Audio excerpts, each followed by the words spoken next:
Hello, this is Storytime, and I'm your storyteller, Ron Miscavige. And the name of this storytime is called The Will versus the Imagination, Part 2. Now let me get a little business out of the way before we get started, and then we can get right into the subject matter. If you'd care to make a one-time donation or become a Patreon, the link for that is in the description on this video. So that's the business out of the way. And the other business I wanted to get out of the way was this. There's two prior videos I did that are related subjects to this. One is called Attitudes and States of Mind. Next one is called The Will versus the Imagination. And then, of course, this one today, I'm going to follow up on what I told you in both of those. Now, you don't have to watch these, but it definitely will enhance your understanding if you do. So let me get into the subject matter of today. Now, did you ever sit down and all of a sudden appeared in your hands a little whistle that you carved out of a piece of wood? Probably not, and it's almost idiotic for me to ask you this question. But we can all presume that you had the idea to make a little wooden whistle carved with a knife before you did it. Otherwise it wouldn't be there. So if we can agree on that one thing, that things that are in the physical universe, whether it's a chair, a table, a car, started as some idea in some person's mind, some engineer's mind, before it actually came to fruition. Okay? So that's not a hard agreement. So, based on that is what I'm going to talk about in this video. And as a little preempt to that, I want to tell you about a survey that was done with two gentlemen, two of the richest men on this planet. We're talking about having maybe tens or hundreds of billions of dollars. Both of these guys were asked if they could summarize in one word what it was that led to their success in achieving this. Both men came up with the same word. Do you want to know what that word was? I'm going to tell you. Focus. So let me tell you how you can apply this. And you're going to find out that, to start with, this is not the easiest thing in the world, so I'm not saying you won't be able to do it, but it's going to take a little bit of effort and determination on your part. Here's what I want you to do. Write down on a piece of paper those things that you would like, that you'd like to get or own or achieve. Write them down on a piece of paper. Simple as it can be. Don't make it complex. And in a relaxed state of mind when you're doing this. Don't make it, seem like it's a whole bunch of stuff you got to do before this happens. Just say what you want on a piece of paper. Read that paper in the morning and at noon and at night. And as a matter of fact, if you can, keep a copy of it with you. If you're driving your car or something and you stopped to go grocery shopping or something, take it out, look at it again. Look at it and keep it in your mind as much as possible throughout the day. Now, as simple as this seems, this actually works. I mean, I could give you my own wins or successes with it. Well, as a matter of fact, I will. I'll give you some as an example. Because, first of all, you don't have to be the most brilliant person in the world. On the other hand, you would have a hard time doing this if you were an idiot, that is, mentally incapable of doing it. Let's get those out of the way. If you're just a normal person, average intelligence, whatever, or a little above or a little below, it doesn't matter.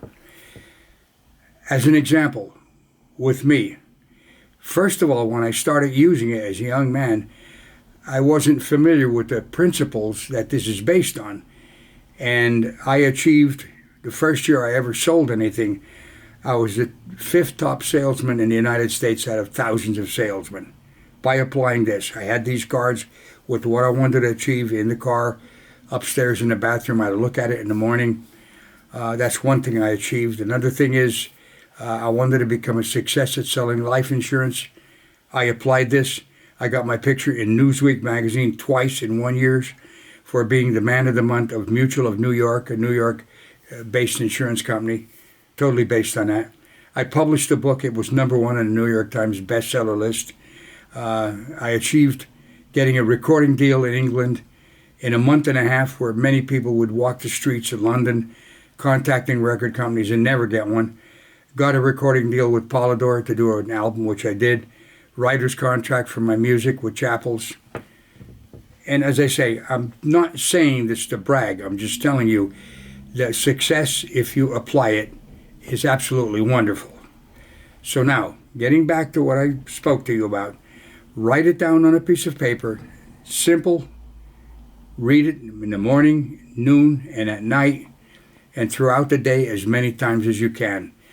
And the more you keep that thing focused, the more you're going to put this principle to work for you.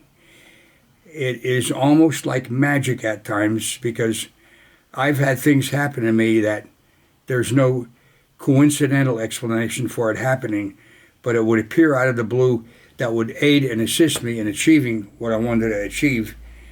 And I attribute it to this method, which I'm talking about now.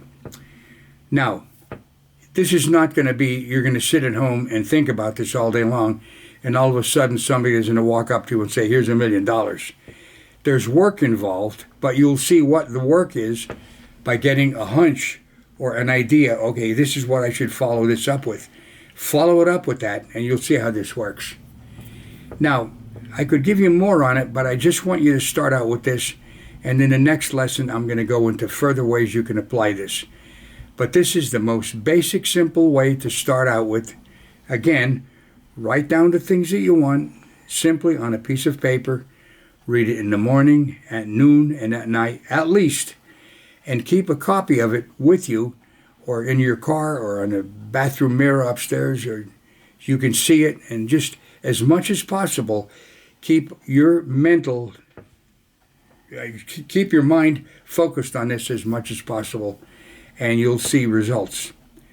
So that's what I wanted to talk to you about today. I hope I've made my point. And look, I wish you the best. I'm not giving you a bunch of crap that I don't know what the hell I'm talking about. I've applied it, and I know that it works. So just bear with me on that. There's 3 attitudes you could take, and little shades of gray in between. One of them is this: that's not going to work. That's a bunch of crap. That guy's nuts. The other one is, yeah, it works. Wow, everything works. That'll lead you into a corner sometimes you've painted yourself in.